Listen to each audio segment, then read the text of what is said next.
আমাদের WBJDF এর তরফ থেকে ধর্মতলায় অবস্থান মঞ্চে যে 10 দফা দাবিকে নিয়ে আমরা আমরণ অনশন শুরু করেছি, আপনারা সকলেই জানেন বিচারের দাবি এবং আর কোনো যাতে অভয়া কোনো মেডিকেল কলেজ বা কোথাও যাতে না হতে পারে তার জন্য এবং হসপিটালগুলোতে রোগী পরিষেবা, সেন্ট্রাল রেফারেল সিস্টেম এবং যাতে ডাক্তার এবং রোগীদের সম্পর্ক, পারস্পরিক সম্পর্ক এবং সুরক্ষিত অবস্থায় থাকে তার জন্য আমরা কিছু দাবি রেখেছি।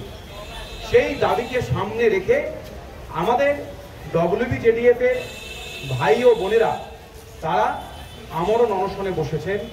আজকে প্রায় 60 ঘন্টা অতিক্রান্ত। সেই জায়গায় দাঁড়িয়ে আরজিকর মেডিকেল কলেজে সিনিয়র ফ্যাকাল্টিরা সিদ্ধান্ত নেন আজকে সকালে যে তারা মাস রেজিগনেশন করবেন এবং সেই সিদ্ধান্ত অনুযায়ী তারা মাস রিজাইন করেন এবং তারা জানান যে আমরা চাই, মানে সিনিয়র ফ্যাকাল্টিরা চান যাতে সরকারের দিক থেকে দ্রুত কোনো সদর্থক ভূমিকা নেওয়া হয়, যাতে এই যারা অনশনকারীরা আছেন যে দাবিতে অনশন হচ্ছে, আমরণ অনশন হচ্ছে, সেই দাবিগুলো যেন পূরণ হয়। এবং আমরা যদি দেখি যে থ্রেট কালচারের কথা আমরা বলেছি, সেই থ্রেট কালচারের বিরুদ্ধে, সেই থ্রেট কালচারের এগেনস্টে আরজিকর মেডিকেল কলেজ দাঁড়িয়েছিল, প্রতিবাদ জানিয়েছিল এবং এনকোয়ারি কমিটি তৈরি করে 59 জনের নাম প্রকাশ করা হয়েছিল এবং তারপর কলেজ কাউন্সিল কমিটিতে তার মধ্যে থেকে 10 জনকে কলেজ থেকে বহিষ্কার করা হয়েছে। এবং সেই কাজে আমাদের principal sir doctor Manas Kumar Bandyopadhyay সর্বতভাবে সাহায্য করেছেন এবং আমাদের মাথার উপরে একজন অভিভাবকের মতো থেকেছেন।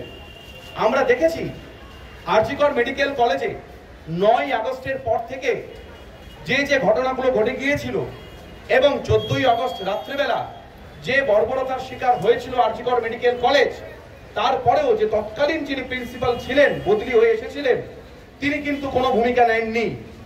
এবং আমরা জানি বিগত 3.5 বছর ধরে আরজিকর মেডিকেল কলেজে যে রকম অরাজকতার একটা পরিবেশ ছিল, যেখানে সাধারণ ছাত্রছাত্রীরা প্রিন্সিপাল স্যারের সাথে কথা বলা তো দূরের কথা, তার রুমের বাইরে দাঁড়ানোর কোনো সাহস পেত না, কথা বলতে পারত না। সেই জায়গায় দাঁড়িয়ে আমাদের এখনকার যিনি principal sir doctor Manas Kumar Bandyopadhyay each and every aspect, প্রত্যেকটি জিনিস, প্রত্যেকটি স্টুডেন্টের খুঁটিখাটি জিনিসগুলো উনি অ্যাড্রেস করেছেন, তার সাথে সিবিআই এর ইনভেস্টিগেশন সামলেছেন এবং কলেজে কোথায় কি কি প্রয়োজন, কার কি দরকার, প্রত্যেকটি জিনিস করেছেন।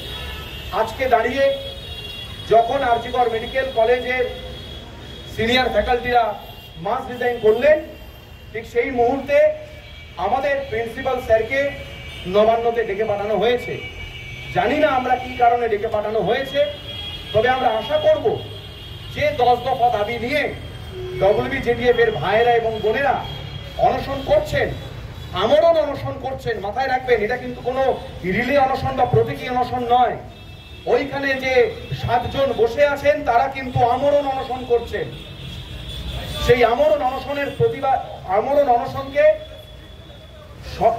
সমর্থন জানিয়ে এবং যাতে সরকারের দিক থেকে কোনো সদর্থক ভূমিকা পাওয়া যায়, সেই জায়গা থেকে যে মাস রিজাইন করেছেন, সেই জায়গায় দাঁড়িয়ে প্রিন্সিপাল স্যারের সাথে, প্রিন্সিপাল স্যারকে যিনি ডেকেছেন, যারা ডেকেছেন, যারা উচ্চতর মানে প্রশাসনিক আধিকারিকরা, আমরা আশা করব যেন কোনো সদর্থক ভূমিকা সরকারের দিক থেকে আমরা পাই।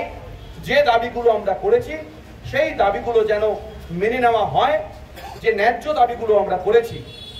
যদি আমরা দেখি যে সেখান থেকে কোনো বিরূপ প্রতিক্রিয়া পাই, তাহলে কিন্তু আমাদের আন্দোলন আরো তীব্র থেকে তীব্রতর হবে। আমরা কোনো আশঙ্কা করছি না, আমরা শুধু এটাই চাইবো যে সরকার যেন কোনো সদর্থক ভূমিকা নেন। যে দাবিগুলো নিয়ে আমরা অনশন করছি, আমরণ অনশন করছি, সেই দাবিগুলো যেন পূরণ করার চেষ্টা করা হয়। বলছি, ময়নাতদন্তের গড়মিলের অভিযোগ তুলে একটা বিভ্রান্ত ছড়িয়েছিল, সেখানে কিন্তু সিবিআই চার্জশিটে স্পষ্ট জানিয়েছে যে ময়নাতদন্তে কোনো কারচুপি হয়নি। সেটা তো সূত্রের খবর। সিবিআই কি প্রেস কনফারেন্স করে কোথাও জানিয়েছে? সেটা তো আমি জানি না এখনো। সূত্রের খবর অনেক সূত্রই আসছে, তো সেইগুলো যেরকম সুপ্রিম কোর্টে বিচারাধীন ওনারা যেভাবে দেখবেন নিশ্চয়ই দেখবেন। আমরা তো চেয়েছি একটা ট্রান্সপারেন্ট ইনভেস্টিগেশন হোক, দ্যাটস ইট। আগামীকাল চিকিৎসকদের সংগঠন এবং নার্সদের সংগঠন তারা সিজিও অভিযানে ডাক দিচ্ছে, আপনারা কি থাকবেন সেই অভিযানে? আমরা এখনো আলোচনা করি, WPGTF এর তরফ থেকে আমরা আলোচনা করব, তারপরে সিদ্ধান্ত নেব। আরজিকর হাসপাতালে প্রত্যেক দিনই রিলে অনশনটা চলবে এখন থেকে? আপাতত রিলে অনশন বলে কিছু হয় না, রিলে অনশনকে আমরা সমর্থন করিও না। এটা একটি প্রতীকী অনশন। এই রিলে অনশন বলে যারা সত্যিকারের অনশন করছেন, আমরণ অনশন, তাদেরকে অসম্মান করা হয় বলে আমার মনে হয়।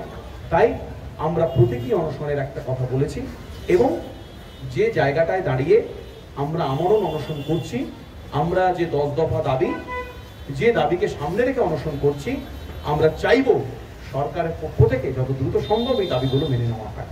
আগামীকাল কলকাতা মেডিকেল কলেজের সিনিয়র চিকিৎসকরা তারাও মাস রিজাইন করবেন বলে জানিয়েছে।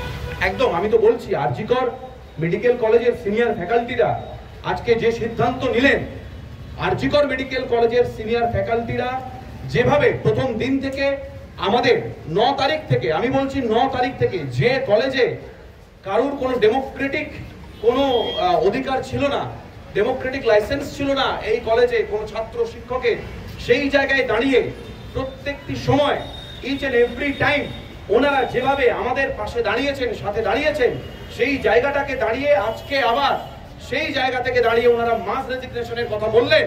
আমার মনে হয় এই জন্য আরজিকরের সিনিয়র ফ্যাকাল্টিদের আমাদের প্রণাম জানানো উচিত।